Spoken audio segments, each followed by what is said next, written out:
I will now turn to my colleague, the distinguished gentlelady from Illinois, Ms. Underwood, for your opening remarks. Thank you, Mr. Chairman. Good morning, Acting Commissioner Flores. It's nice to see you again.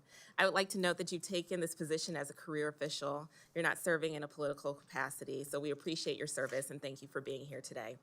You are currently the head of one of the nation's oldest and most versatile federal agencies, responsible for addressing changing and increasingly challenging issues: the enforcement of complex trade and agricultural laws and policies, securing our borders from illicit activities, including narcotics and human trafficking, facilitating lawful trade and travel through our ports of entry, and representing American values to visitors and around the world. CBP's work is made harder by our broken immigration system and Congress's failure to fix it.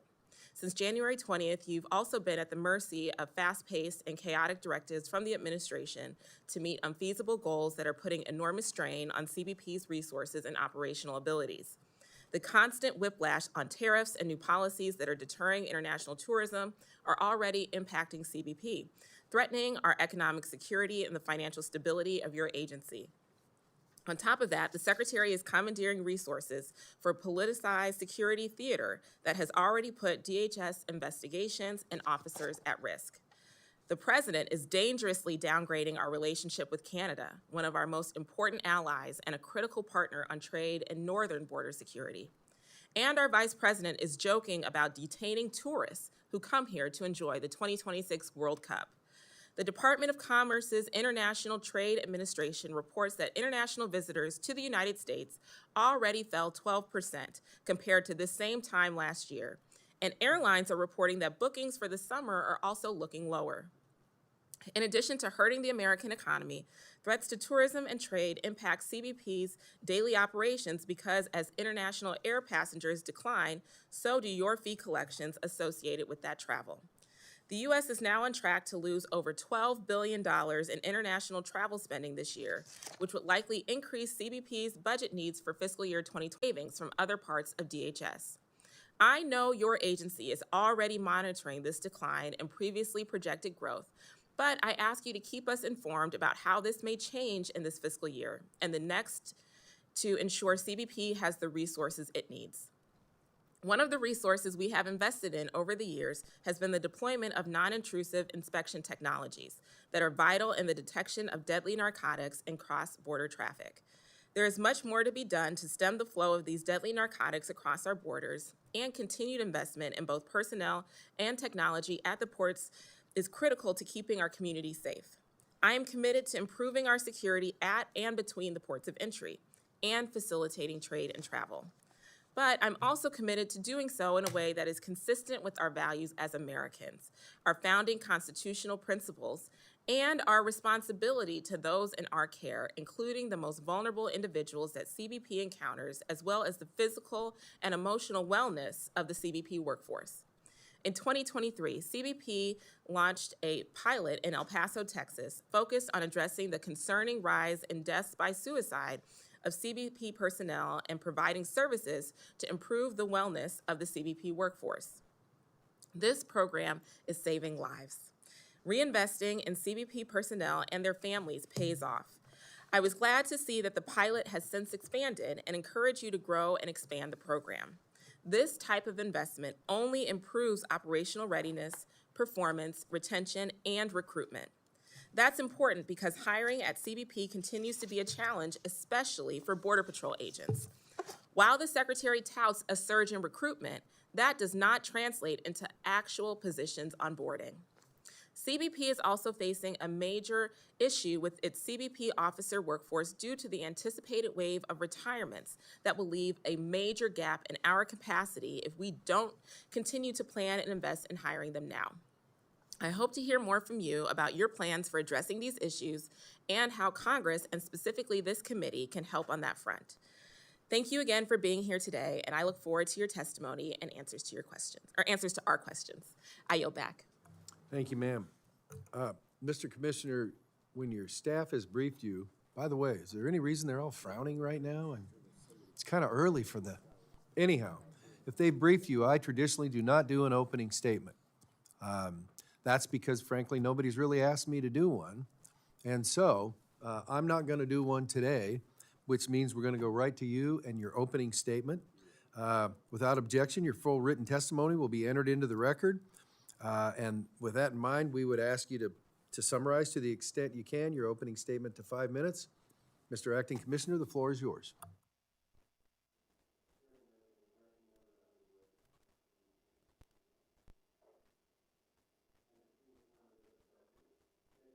Opportunity to appear before you today to discuss U.S. Customs and Border Protection's operational priorities and share recent accomplishments. As the nation's unified border agency, CBP has a clear and critical mission: protect the American people by securing our borders from threats, enforcing our immigration and trade laws, and facilitating lawful trade and travel. As you are aware, CBP's mission is complex, challenging, and all too often dangerous. Tomorrow, at our Valor Memorial, we will honor 11 heroes and all the men and women of CBP and its legacy agencies who died in the line of duty. Every day, many of our employees endure intense physical and mental pressures. I am grateful this subcommittee continues to fund CBP's critical workforce care programs and support our exceptional people. I could not be more proud to have spent my 37-year law enforcement career serving alongside such dedicated and talented employees. I am also grateful to the members and staff of this subcommittee for their unwavering support of CBP's mission by ensuring we have the vital technology, equipment, infrastructure, and personnel resources to accomplish our broad security and facilitation responsibilities. Today, I'd like to share with you just some of CBP's recent accomplishments. First, border security is national security. Immediately following the President's declaration of a national emergency at the southern border, CBP took a comprehensive action to expand our enforcement efforts, prevent illegal immigration and drug smuggling, and safeguard the American people. At our ports of entry, with the termination of a CBP One app scheduling function, CBP's Office of Field Operations began redirecting its critical and limited resources from processing illegal aliens to border security operations. Since January 21st, immigration processing actions at ports of entry decreased by 99% compared to the same time in 2024. Between the ports of entry, the Border Patrol expanded its use of expedited removal and increased enforcement against cartels and other criminal organizations. We continue to experience a dramatic and historic decline in illegal crossings.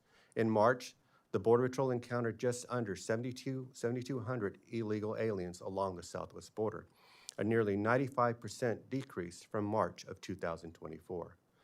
Complementing these enforcement efforts, CBP initiated border barrier construction for areas along our southwest border. More than 85 miles of new border barriers are already in various stages of planning and construction, including a recent contract award for approximately 7 miles in the Rio Grande Valley sector. CBP is also working with DoD and the Texas National Guard to deploy temporary barriers. Along our maritime borders, CBP's air and marine operations realigned aircraft and increased patrols, resulting in a 71% increase in maritime apprehensions in Southern California. We remain vigilant across all our border environments and continuously adjust our operations as cartels seek to shift their activities to alternate routes. It is clear that during the first 4 months, the administration's policies, coupled with increased enforcement by CBP, DoD, and our Mexican counterparts, has significantly disrupted criminal activity along the southwest border. CBP's drug seizures have recently decreased. However, the amount of illegal drugs approaching our border remains alarmingly high, and we are intensifying our efforts. And finally, CBP was ready to immediately enforce the President's new tariffs by updating the automated commercial environment, performing targeted inspections, and using clear guidance to operational personnel. As of May 2nd, CBP has successfully implemented 21 tariff-related presidential actions, collecting more than $37.9 billion in tariff-related revenue. With your support, CBP will remain resilient and responsive to any new threats or challenges. We will continue to prioritize investments that strengthen our enforcement of immigration laws, degrade the threat of transnational criminal organizations and terrorists, and protect the nation's economic security. I look forward to your questions. Thank you for your opening statement. I'm going to defer my questions until later on in the hearing, so we'll now go to the gentlelady from Illinois, Ms. Underwood, for your questions. Thank you. Mr. Flores, I want to talk about the northern border and Alaska. I'm concerned this administration is leaving us vulnerable in these regions to focus on their preferred narrative of a crisis at the southern border, despite the facts showing otherwise. Just one of many examples, CBP data showed twice as many terrorism-related encounters just at ports of entry on the northern border than the entire southern border. Beyond a joint narcotics operation, your testimony doesn't discuss the northern border. So can you please share more specifics about how the skinny budget we've seen can possibly support what CBP needs to face evolving threats at the northern border, especially given the recent diversion in resources to the southern one? Thank you for the question. So although our current resources and enforcement posture on the southern border is where we are today in ensuring that we secure that from getting to 100% situational awareness and ultimately operational control, we know that we're responsible for all the border in the United States, including land border, our northern border, and our waters, the maritime environment. So as we continue to outline resources needed in the support of this committee, resources that we need in regards to technology, personnel on the northern border, as well as our maritime borders, to ensure that we have 100% situational awareness of what's coming across our borders. We have technology that we have implemented on the northern border, and we continue to look at new technology that will work on the northern border for us in regards to potential for communications, fiber optic cabling, northern border cameras that we have there, and enhancing our personnel that's along our northern border to ensure that we are gaining that additional 100% situational awareness. Okay, well, given the known challenges of staffing the northern border, I look forward to working with you on the ways that we in Congress can help staff those hard-to-fill locations. Moving on, I'm deeply concerned about a memo that you issued on May 5th that revoked 4 CBP policies protecting vulnerable people in your custody, including seniors, pregnant women, and kids. One of the 4 policies that you revoked was on the processing of pregnant and postpartum non-citizens and infants. That policy is what keeps moms in custody healthy. It doesn't require anything fancy. In fact, I'm a nurse, and I can tell you it's really barely the basics. Things like a place to sit or lie down or an extra juice or snack for pregnant and breastfeeding moms. The only justification in your memo for revoking this policy was that it was, quote, either obsolete or misaligned with current agency guidance and immigration enforcement priorities. Now, of course, CBP is fundamentally not built for detention. But there are many situations where detention occurs, sometimes long-term, and it's critical that CBP have high standards in place to protect detainees and personnel.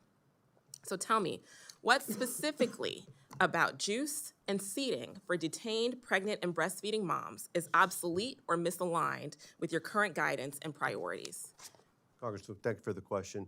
So I would say that when we have 20,000 people in custody every single day, we have 15,000 people sitting underneath the bridge, and we have a couple of hundred large groups sitting in the desert, creating additional mechanisms to sort through those masses to ensure that we're taking care of the vulnerable became absolutely necessary as we sort through that population to make sure that we're expediting care and processing for those individuals that we have either in a facility or out on the border at some location.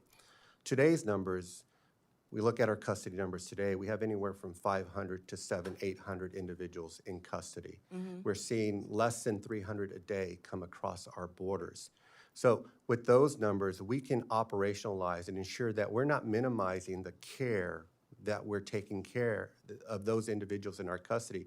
Because in that memo as well, I emphasize that the priority of taking care of individuals in our custody remains a priority for us. Right. So our ability to be able to get through, care for, and meet all the requirements of those in our custody based on 500 or 800 individuals being in our custody, right? We're able to meet those needs and be able to meet. But Mr. Commissioner, you know, if you remove the standards of care that offer basic criteria for how to care for a vulnerable population like a pregnant person, and that would direct your agents and officers to offer that individual juice or snack or place to sit, if we are not issuing that as basic policy, then it might not happen.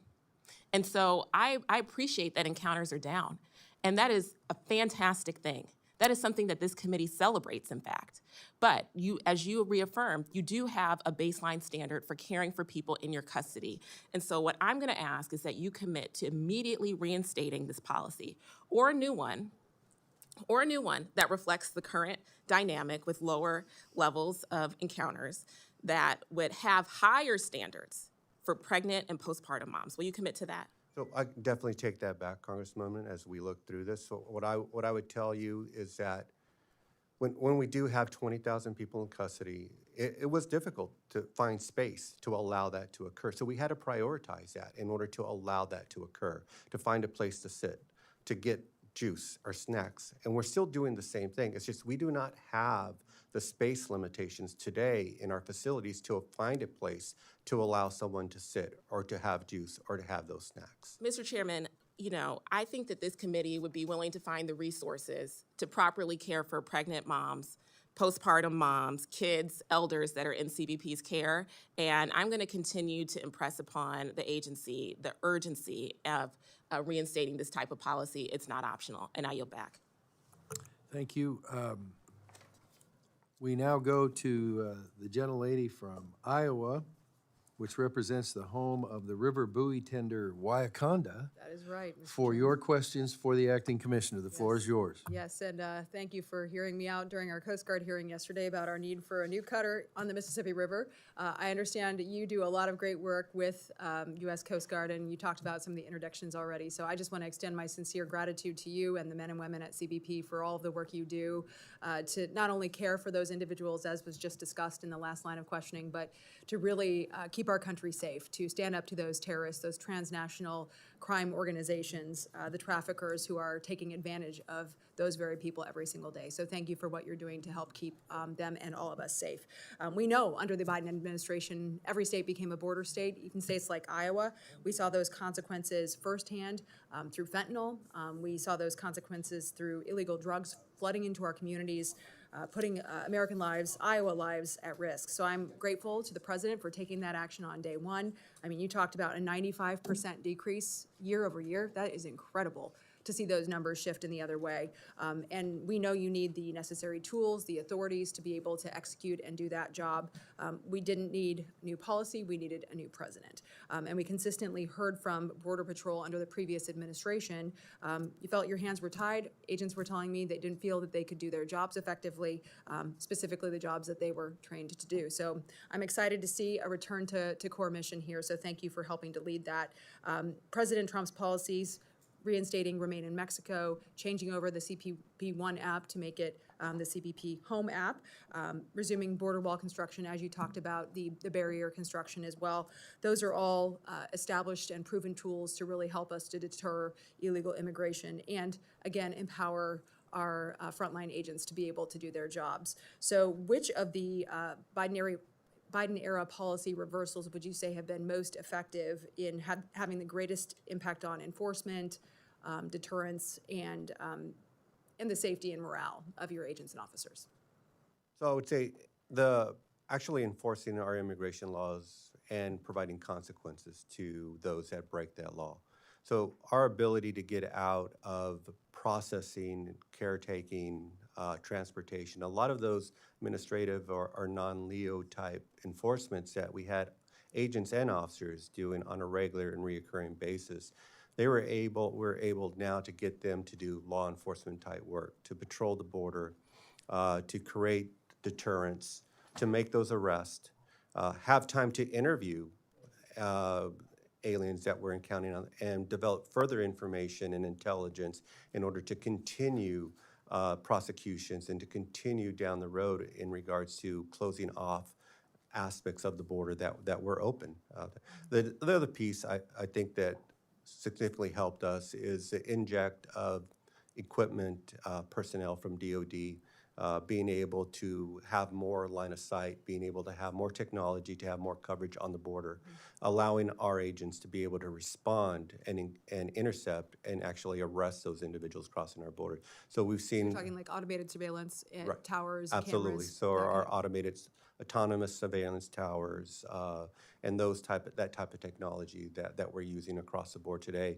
The increase of what we're doing from aircraft and unmanned aircraft patrols on the border to provide additional visibility and reaction time for our agents. So those have significantly helped in what we're seeing today in those numbers. The other piece is the consistent messaging for us, not only within what's happening at the border and within the U.S., but to countries that we had seen aliens arrive at our border from. So that messaging, and the messaging obviously matches the consequences that are being provided. Well, it's very clear with that reduction in numbers coming across the border, and to my colleague's earlier point about and making sure people are cared for, you're clearly able to do that because you have fewer people that you're having in custody. And I think that that's really important, that you can redirect those resources where they need to go. And again, I think that probably is a good morale booster for the workforce as well. Can you speak to a little bit the broader cost savings from the changes that have been made under the Trump administration? You talk about interdiction, deterrence, being able to use some of these automated technologies like the CBP Home app. How are those efforts helping you to carry out your mission more effectively? I mean, I remember coming down to my colleague Tony Gonzalez's district and seeing those soft-sided facilities that now we don't have to pay for anymore. So how have you been able to really maximize those savings? So I think the first thing I'll start with is being able to get our law enforcement officers back to doing law enforcement work. So we've cut man hours there in regards to non-law enforcement work and being able to patrol the border, which makes us more effective and efficient based on using law enforcement hours for law enforcement work. That'd be the first thing I'd mention. The other thing I would say on the soft-sided facilities. So soft-sided facilities were costing us about $83 million a month is what that was costing us. So with the ability, with the numbers being significantly lowered, with our in-custody numbers, again, down from 20,000 people every day that we had individuals in custody, down to 500 to 800 a day, we were able to shut down all those soft-sided facilities. So saving the American taxpayers $83 million each month on the cost of that. So being able to take that be able to do that internally with the resources was a significant savings for the American taxpayer. I would say that in regards to the CBP Home app and what we're doing, it's a cost-effective way to allow individuals that are here illegally or undocumented to be able to get back to their home countries on their own. It's cheaper than providing for custody and providing for transportation flights with ICE, who typically does that transportation. So it is a cost savings mechanism that allows for those in the country to depart on their own terms. Well, thank you for the great work you're doing, Acting Commissioner, and appreciate you coming to testify today. Thank you. Mr. Chairman, I yield back. The floor now for 5 minutes for questioning belongs to the gentleman from the namesake of the Uniroyal Laredo all-terrain tire. Hey, that is very good. It's a little vintage. Don't anybody think I'm giving him an ad. The floor is yours. Thank you very much, Mr. Chairman. I am impressed by that detail, and Ranking Member, thank you so much. I was texting Rodney Scott. He told me to be kind, so for the record, I will be very kind, Commissioner Flores. Couple of things. First of all, thank your men and women, blue, green, tan, air marine, and all the folks that work for y'all. Thank you so much. I'm going to have my questions are going to be very specified to Laredo, if you don't mind, this time. Number one, we have the largest checkpoint that needs to be upgraded. I think we already added $15 million to working on the design, but I like to make sure that y'all keep that on budget and on time, and that's one thing we need to work on. Everything else that y'all work on budget and on time, and hopefully we can follow the law on that aspect. And I'm worried about that checkpoint because it would be the fourth largest port of entry if it would be a port of entry, that checkpoint. And it's not only that checkpoint, but we got another one in Freer that's been on holding for a while, and we need that one too. And then I think Congressman Gonzalez has another one in Eagle Pass, I believe, also. So if we're going to add money, if y'all going to be adding money on reconciliation, just look at the basics needs for our men and women down there, and I'll talk about those checkpoints. The other thing is the efficiencies. I know we just established a CT-PAC in Laredo, an office there. The more of those trucking lines we can get in, the better it is, because as you know, most of the drugs come in through ports of entry, not in between ports. According to the U.S. Sentencing Commission, 86% of the people that are caught at checkpoints and ports of entry are U.S. citizens, not illegal. They're U.S. citizens or residents, so we got to make sure we get your technology working. So we got to get that non-intrusive technology working, and I know sometimes the footprint is not there for some of the older bridges.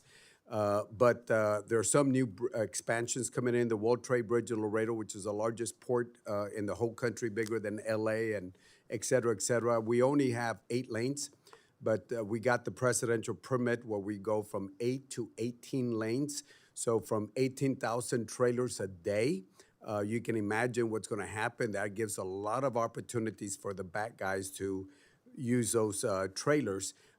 We have the third largest crossing, the Columbia Bridge, which we're waiting for a presidential permit. It's the second largest in Texas. So Laredo has basically #1 and #3 in the whole southern border. So I'm very interested in the men and women in blue and the technology that y'all are looking at. And finally, the last thing I want to make a comment, and you can respond, is the cameras.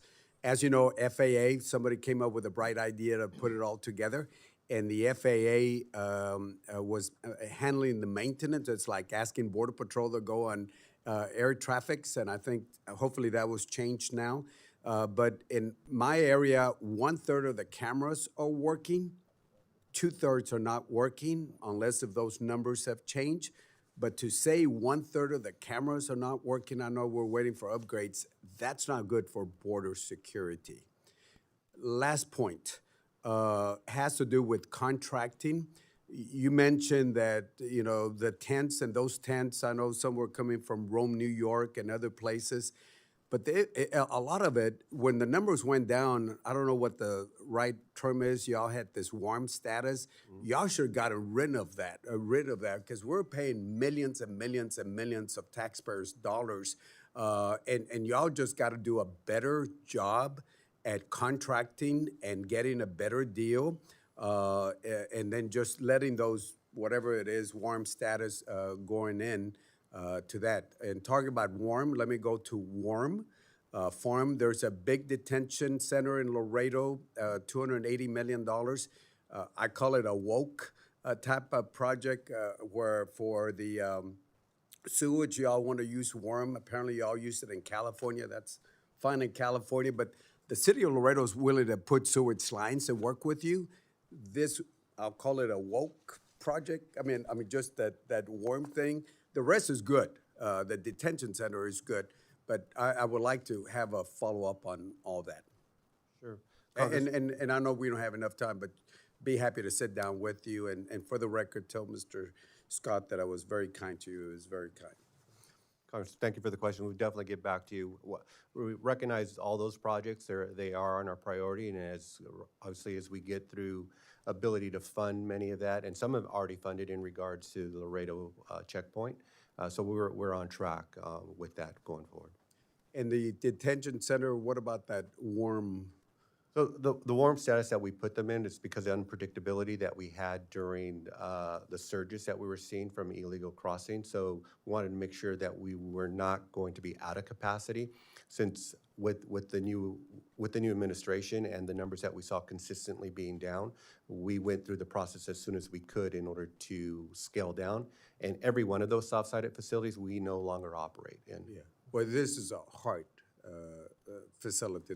They closed the tents, and we're talking about heart facility. You're a congressional affairs person, is very familiar with that. I don't have a problem. I support that detention center. I just have a problem with the warm farm when the city's willing to connect sewage lines to y'all. But anyway, Thank you so much, and I appreciate your service and your men and women that work for y'all. Thank you. Thank you. Thank you, Mr. Chairman. Yes, sir. The chair now recognizes the vice chair of the subcommittee, the gentleman from Arizona, home of the 5 Cs, copper, cattle, cotton, citrus, and climate. Mr. Siscomani, the floor is yours for 5 minutes. You're really doing a great job today, Chairman. All the personalized. I'm exhausted, it's but go great. right It's ahead. great. It's great. Thank you, Acting Commissioner. Thank you for being here with us today, and thank you for your leadership in this very important issue to the entire nation. I represent Arizona's 6th congressional district. It's in the southeastern part of the state, so in the border with Mexico. I've had the opportunity to visit countless times with your OFO officers, with the CBP agents and the AMO agents as well. And I'm always very impressed with their grit, even through the hardest times in the last few years, just how they were able to show up and keep doing the job in spite of everything else going on. So I have a lot of pride in representing them in Congress. I have a large number of them in my district, living in my district. So it's I want to ask a question here on an issue on the EFRS issue that we're seeing. It's my understanding that federal law enforcement officers face mandatory retirement at age 57, which we know, but can retire earlier if they have 20 years in service and are over 50, or even younger if they have 25 years of service. This applies for law enforcement under CBP, correct? Correct. Okay. And how many CBP personnel do you have who are eligible for retirement today? And how many will be eligible in the next couple of years? So just on the retirement issue, just start with, you're correct in regards to, so we have officers, agents, any other CBP law enforcement personnel. So at the age of 50 with 20 years worth of service can retire. At any age with 25 years worth of service can retire in regards if they're a Leo. In regards to our numbers of retirement, so we look at CBP has currently a little over 67,000 employees in CBP right now. If we look at our current number of those eligible to retire, we're somewhere right about 5,900 individuals that are employees that are able to retire. Within that 5,900 that are eligible to retire, we have another 3,300 of those that are Leos or law enforcement that are eligible for retirement. Great, thank you for that. Under the federal employee retirement system that I mentioned, there's federal law enforcement officers receive a supplement to their annuity when they retire to bridge them until they become eligible for Social Security at age 62. Our colleagues on the House Oversight Committee recently reported out legislation as part of the reconciliation process that would have required a federal law enforcement officer to work until they are 57 to receive this supplement. I have a huge Border Patrol presence in my district, as I mentioned earlier, and I personally know agents who, because of injuries, really struggle to make it to retirement eligibility, let alone the mandatory retirement age of 57. Specifically, when I've gone over on the far remote areas of the border, and I realized the terrain that these agents are going up and down. And I've heard stories of how their knees give out at in their 40s sometime, and even earlier, and the injuries that they have. The Arizona border is a very unique border, as you know, in the southern part there, because of, again, the terrain. Some areas you can't even build a barrier because of that. It's very different than some of the other neighboring states. So anecdotally, I've heard from these agents and their retirement papers right now that they're putting in because they fear that they will not be able to physically make it to the age of 57, which is because of what I just described as well. So is this something that that you're tracking on that with the men and women working in your department, and how might this provision removing supplemental pay may impact your agency and also your recruitment efforts and retainment efforts? Thank you for the question, Congressman. So we track retirements on a regular basis on what we're seeing in regards to employees putting in for retirement. In regards to anything that is added or taken away, obviously Congress will have that input on what happens next on whether or not any of the language or what that language looks like in reconciliation or anywhere else. I can tell you from my personal experience, anytime we have or there is discussion about potential impacts to employees' pay or benefits, there is some impact to that in regards to at least our current employees, right? When you start talking about impacts to current employees' benefits and pay. There is some impact and concern from our existing employees. Well, I go back to my district every weekend, spend a lot of time out and about from on the field in football games or at the grocery store and or church, and every time I right now talking to someone in the federal, as a federal law enforcement, this is the #1 issue on their mind and what we're working on here. So something that we're addressing, and wanted to make sure what your thoughts were on that in terms, again, of the recruitment part, but also in the retention right now, given the numbers that you have and the ones that are eligible for retirement. This is the time that we need our workforce and our experienced workforce to be on this, and that's why I think it's important to fix that, and we will. So thank you, sir, for being here, and thank you for your testimony today. Thank you. Chairman, now you're back. The chair now recognizes the gentleman from Aloha Country. Since we're talking about new states these days, not that it's exactly new, but the 50th state, at least some people believe that. The floor is yours for 5 minutes. I don't know how to respond to that, actually. I've got some witty comments having to do with the 51st state, but I think I'll just pass. I figured you would, which is why I tried to defer to you. Thanks for baiting me.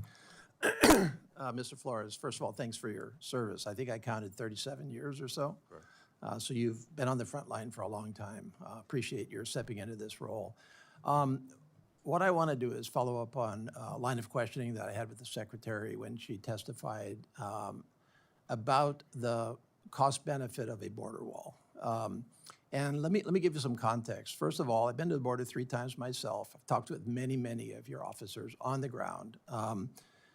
I believe it may be the consensus of some of the officers on the ground, that we definitely need to rehabilitate, expand, and extend the border wall in some parts, but not all 1,954 miles. I'm not going to speak for them, but that's my conclusion. So what I'm interested in is understanding the where the administration is trying to go and what are the consequences of doing that. So my understanding is that in FY 2024, continue to 2025, Customs and Border Protection was funded at about $19.6 billion.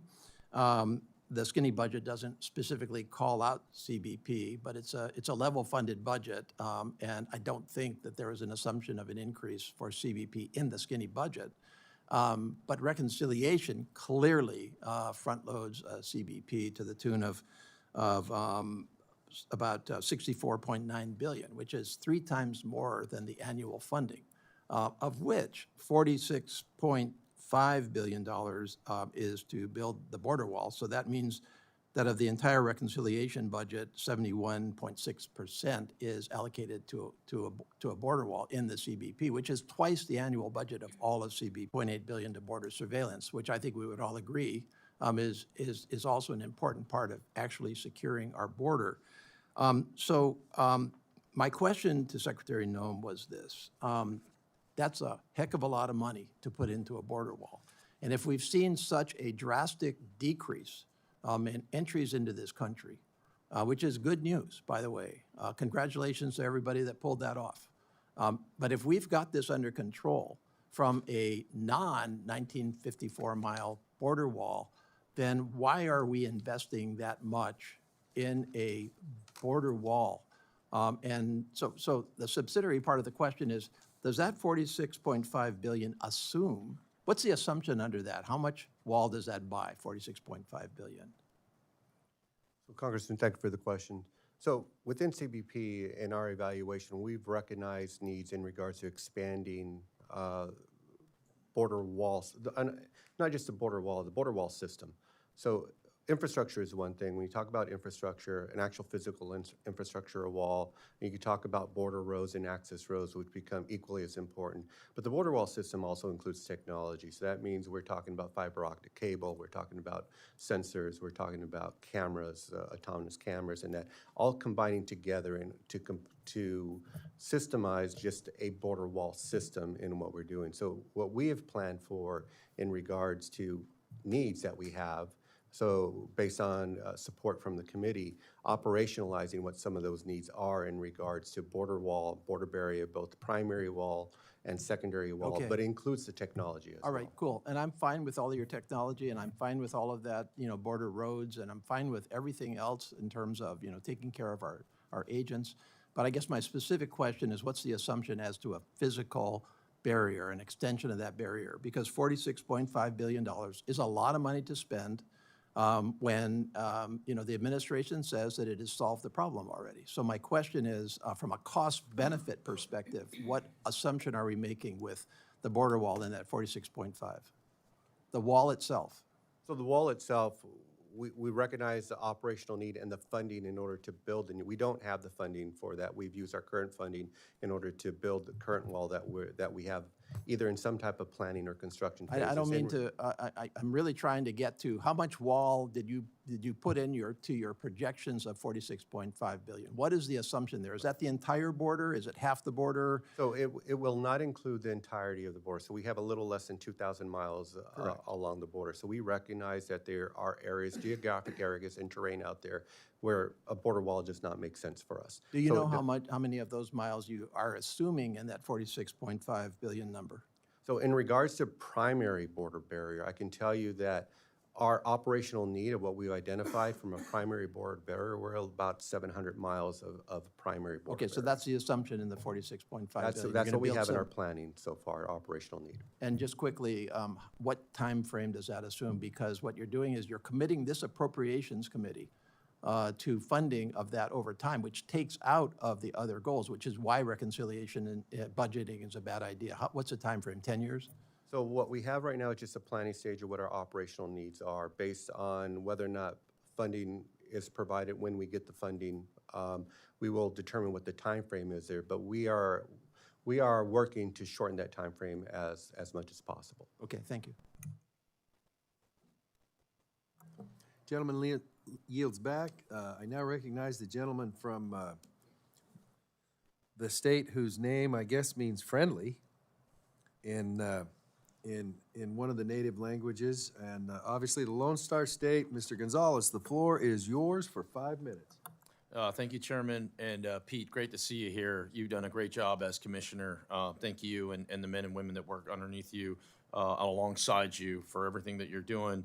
I want to start with, my district. I've got 4 sectors in it. I've got a small piece of Laredo, Del Rio sector, Big Bend sector, and El Paso sector, and each one is completely different than the next. Let's start with the El Paso sector. I want to bring to your, I'm not too sure, I want to bring to your attention that at Fort Hancock, the port of entry at Fort Hancock, the hours have been reduced due to COVID-19, and they never got returned. I mean, COVID was 5 years ago, and the hours are still limited because of that.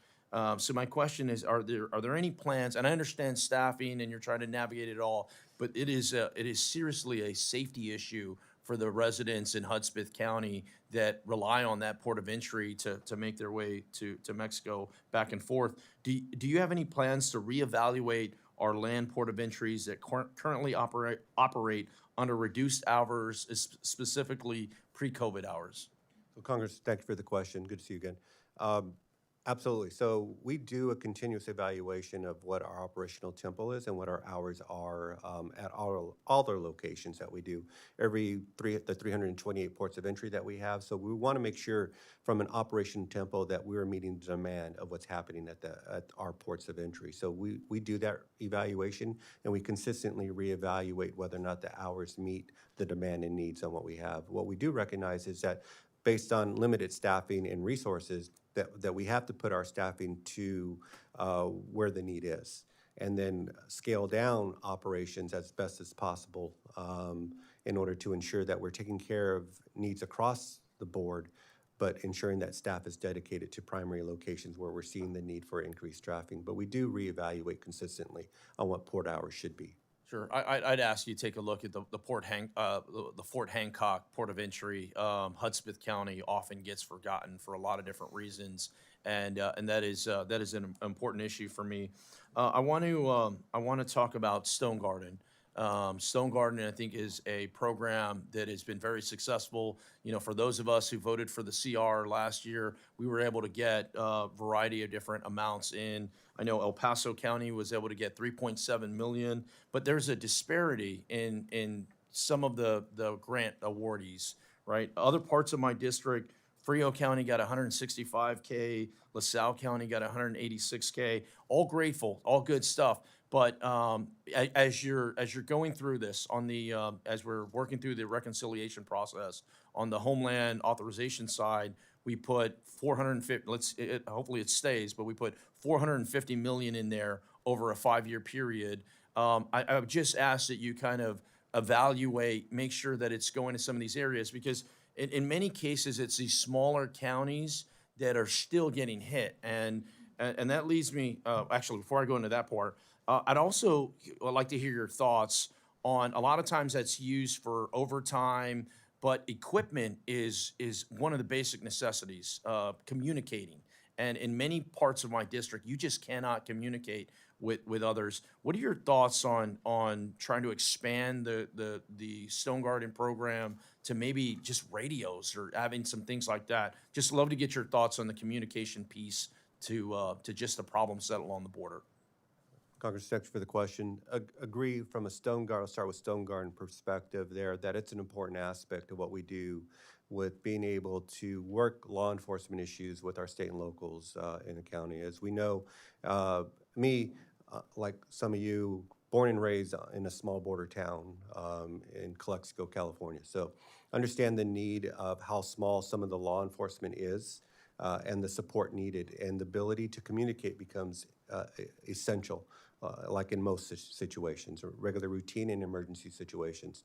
So what we can do in regards to the request, in regards to Stone Garden, we will look into what that looks like in regards to equipment and communication and what that is. A lot of those requests that they come in are based on the agency themselves, right? The state and local agencies themselves putting in their operational order on the needs and kind of what the cooperation will be on that, on how we meet those needs under Stone Garden.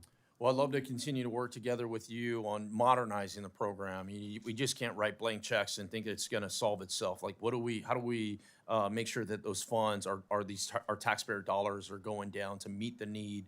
And sometimes it's not personnel. Sometimes it is equipment, like communications. My last question is on the Big Bend sector. I mean, we talk about these other sectors get a lot of attention, but the Big Bend sector, in my eyes, is an area that hasn't slowed down, that continues to have a lot of foot traffic on a daily basis. You know, a lot of people are traveling through the desert on that area. In that area in particular, once again, it's not an easy place to get to, and I understand the population is low, but from a Big Bend sector, is there anything that we can do to help, some of the local communities? What I'm hearing from my ranchers is just, they have, like, for everyone else, they've gotten relief.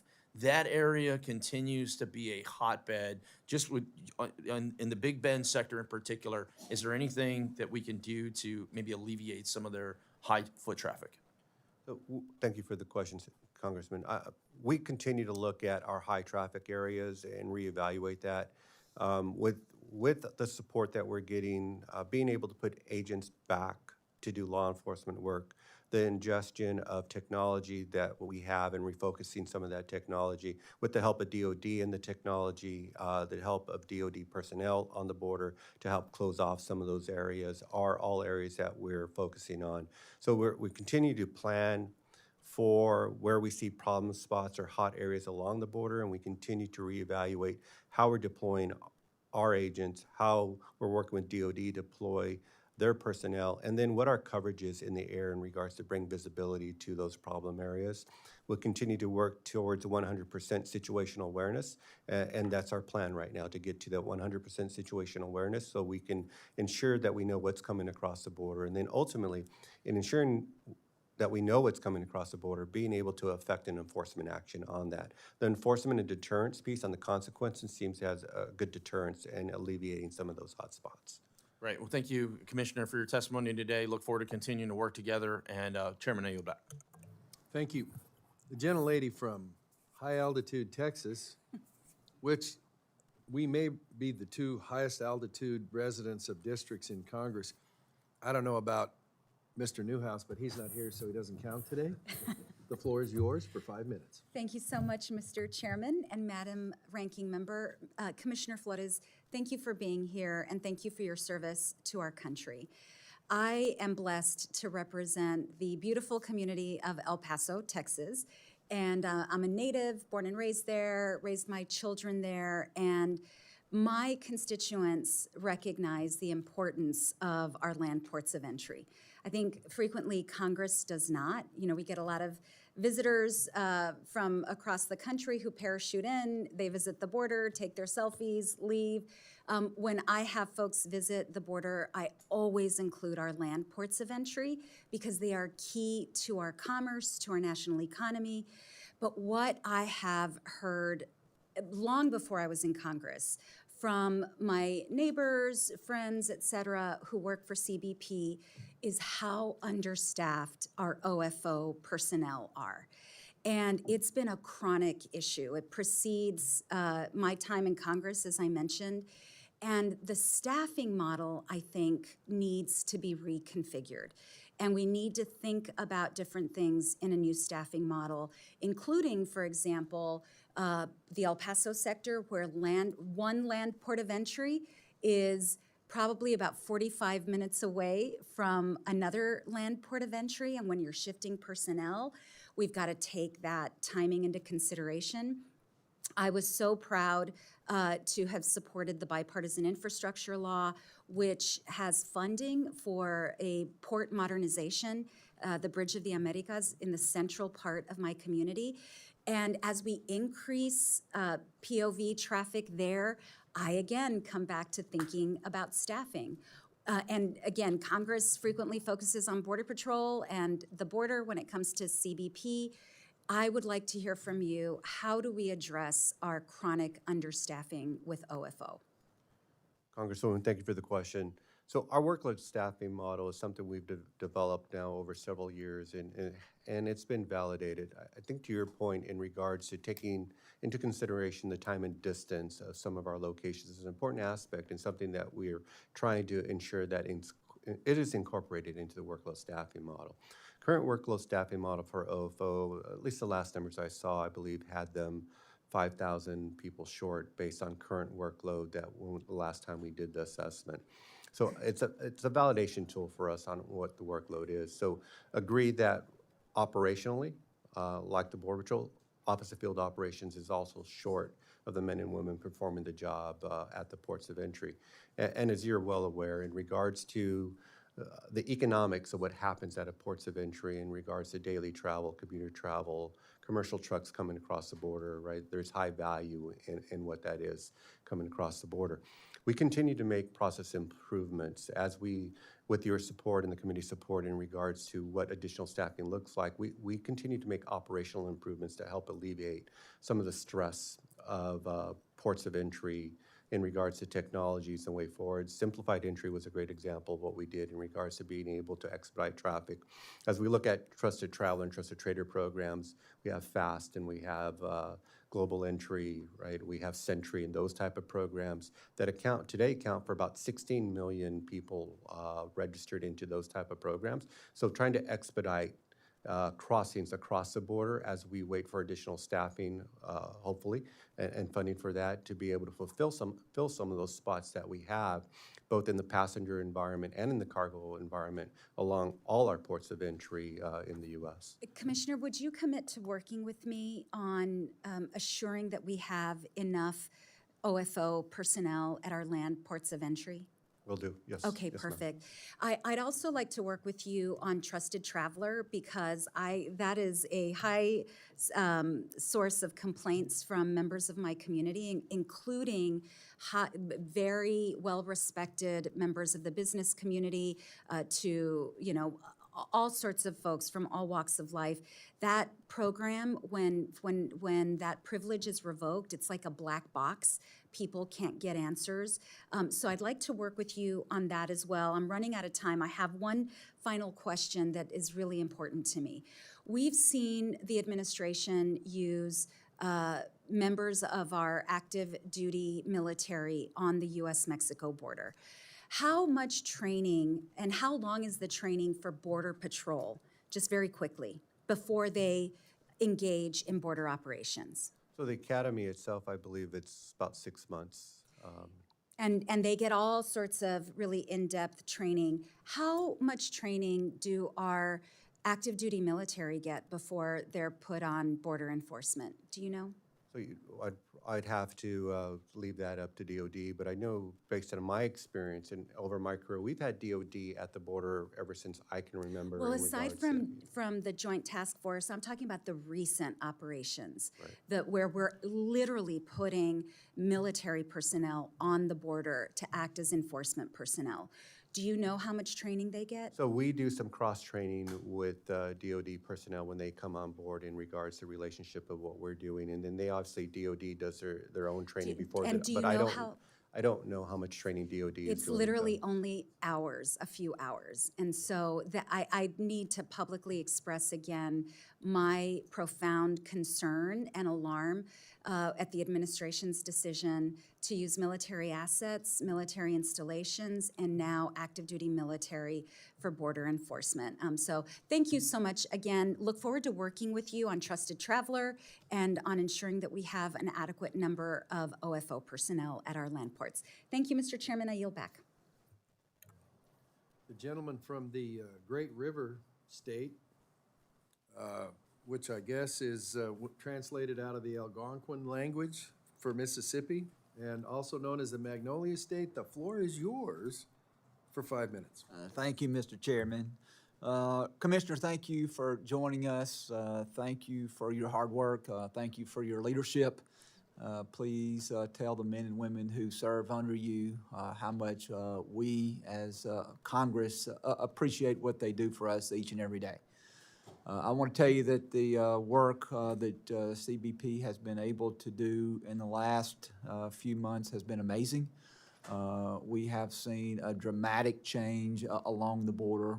We have seen numbers drop to historic lows, decreases of 90+% along the southwest border. And I think that goes to show the hard work of the men and women that serve under you. And the change that we've seen in the administration of actually allowing them to do their job and to enforce the laws that exist. There was a question by one of my colleagues earlier about walls and borders and why do we need walls? Why do we need borders if the physical borders along our southwest border, if in fact we've reached the point that we have today where things are fairly secure? But I want to ask you, in your experience, do walls work? Are they a necessary part of the border component that Congress should be investing in? And in those areas where we have walls or borders, do we see that we are able to redirect manpower to other areas of the border that have not been secured by those structures? Congressman, thank you for the question. So I started my career about 37 years ago in a small border town of Calexico, California. So for 30 plus years, we've been using some type of border barrier all along the border. And so in my experience, infrastructure, border barriers, walls, technology, it works. It provides us a couple things. One, it provides us situational awareness in regards, when you talk about barriers and technology, it provides us for greater situational awareness, which creates the ability for our agents and officers to respond to any event or event that may be occurring. The wall also provides us, gets more hours back in regards to, provides agents the capability to patrol and enforce more mileage along the border. In regards to access roads and the wall doing to prevent and denial of individuals crossing at various locations along the southwest border. The other thing, it provides us space. It provides us some time. in regards to our agents to be able to respond to an area before somebody who crossed illegal disappears into an urban area, into a vehicle or other locations before we're able to get them.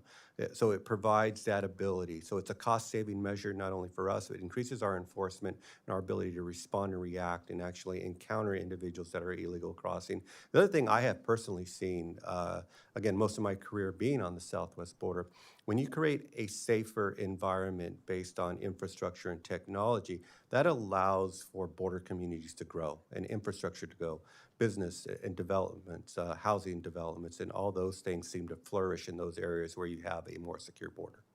And let me ask you a little bit about the Air and Marine Operations, the AMO.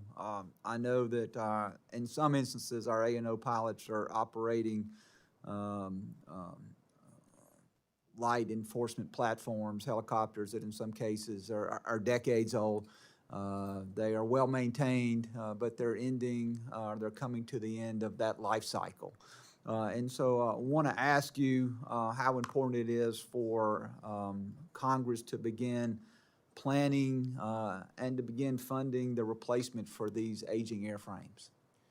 Thank you for the question. That is a critical component of our strategy and how we, in fact, get 100% situational awareness along the border. Having light enforcement aircraft in that strategy is an important aspect. We appreciate the funding provided to CBP so far in regards to being able to maintain our current fleet. FY25 budget had the inclusion of 2 additional of the light enforcement aircraft, so we appreciate that. And we look forward to the additional funding to be able to grow and recapitalize some of the aging fleet there. And just very briefly, as it relates to the non-intrusive inspection, the systems that we've installed along the border there, particularly technology, I think has been, let's just say, less than ideal. The screening percentage, particularly of passenger vehicles, remains disappointing. And I know Congress will continue to invest in that technology.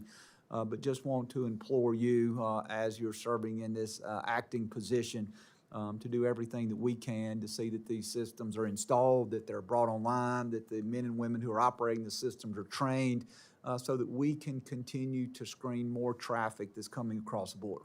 We know that technology serves as a force multiplier and will help us be able to better secure the border and particularly stop the flow of narcotics from coming into the country. And so with that, Mr. Chairman, I yield back.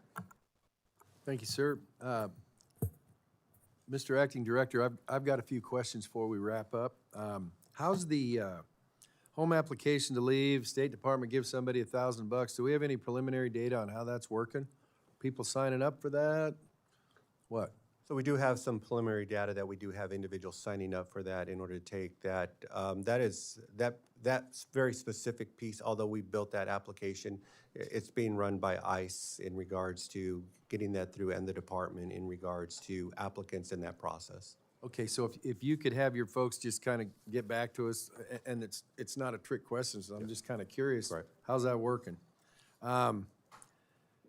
So some of the members have talked to you about funding for the wall, and I know that people tend to, well, it's the wall, and it's like, well, there's more than that, but you got any ideas on, so are we kicked off on that? All aspects, fiber optic, the actual wall itself, roads, blah, blah, blah. Is that all kicked off as we speak? And if it's not, when do we expect to be fully underway on multiple assets of what people colloquially refer to as the wall? Yeah, so the wall system in regards to not only infrastructure, but the technology that applies to that. So based on our current funding, yes, so we are making sure that as we implement new wall, it is a wall system in regards to fiber optic and sensors. So that's in our current planning that we have. In regards to additional funding that we may receive, we are planning to ensure that it is a wall system. In regards to not only infrastructure, but technology that goes along with that, along with border roads, access points, where we may have the opportunity to build more wall based on appropriations. Are we building as we speak? We are building as we speak. Generally, what are we building? The whole 9 yards? No. Cameras, wiring, roads, actual wall? So wall, cameras, roads, yes, we're incorporating the technology into the 85 plus miles that we have. As we get into physical border barrier type Ballard construction, that will be incorporated into every piece of Ballard fencing that we build. How about buoys in, for instance, the Rio Grande? Are we deploying those, or is that in the planning stage, or where are we at with buoys? So we have that in the planning stage right now. We have, I think our latest contract is 17 miles of border bearer buoy that we have contracted for. Okay. The cameras in the FAA thing, we're not doing that again, right? Right, so we are moving, so when we talk about maintenance of older technology, based on the technology that we have it is older type technology. A lot of times it becomes very difficult to maintain parts that get parts in order to make that type of technology operational. So we do plan to completely update that technology and use new technology to ensure that our cameras are operational and integrated with everything that we're planning for. Well, some of the questioning here today has gone on that, and I'll just tell you, it's like I haven't had anybody approach me. If somebody else has been approached and said, hey, what we're doing now with those cameras and having somebody else maintain them is okie dokie. And so I guess my question is, we've learned the lessons we need to from that. Not that anybody was a bad person or whatever, but that dog ain't hunting. Right. So as we go forward with new recapitalization of that particular part of your mission, we're going a different direction. Right. Okay? The last thing I've got is I've got a concern, and I know there's some moving parts to it, but when you keep getting reprogramming requests to move money out of hiring people and moving it into other areas, at some point in time, I hope that one of the things we're working on is we got to change the way we assess and bring people on board, that hiring process. So I know that, and I'm not saying it's yours, but it is other federal ones, so maybe it's yours. By the time we get done advertising, identifying somebody, putting them through the test, going through all the drill or whatever, it's not unusual to have people say, hey, thanks, but I went someplace where I can start working 6 months ago.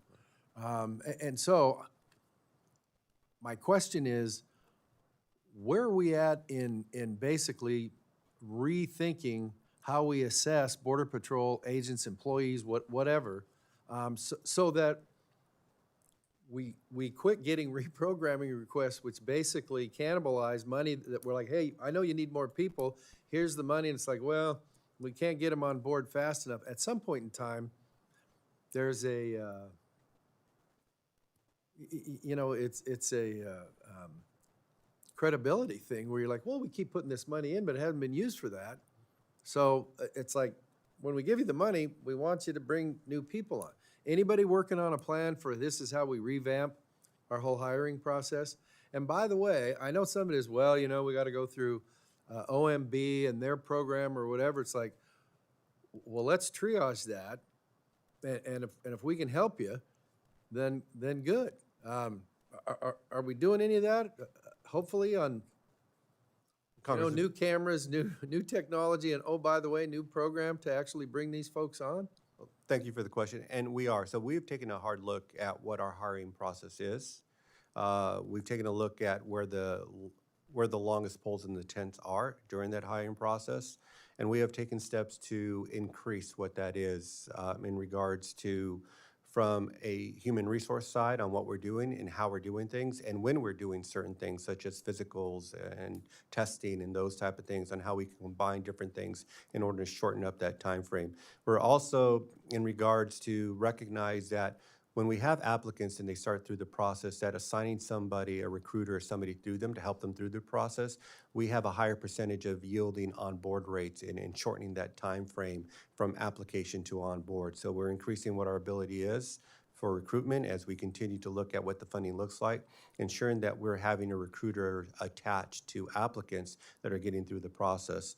We're looking at what the background investigators, the need for background investigators, the need for polygraphs, and the need, what that number looks like and what our bandwidth there. So we continue to look at the entirety of that process down to locations and hard to fill locations and what we can do about getting applicants into hard to fill locations. So the message is clear from the question. It's like, I think you guys have plenty of credibility where you say, we need 20,000 more people to operate and retirements, and we expect a surge and all that stuff. I get all that. Now that everybody recognizes that, it's whatever needs to be done to do that in real time, because with each reprogramming request that cannibalizes those funds, it doesn't look good in terms of, yeah, we heard you and we're trying to help you, but the money never ends up getting there because of fundamental flaws in that process. So thank you for your input, and we'll look forward to working on that. CBP has historically been an excellent partner as we work through the annual appropriations process, and I ask that continue for fiscal year 2026. We won't surprise you, don't surprise us, that's simple.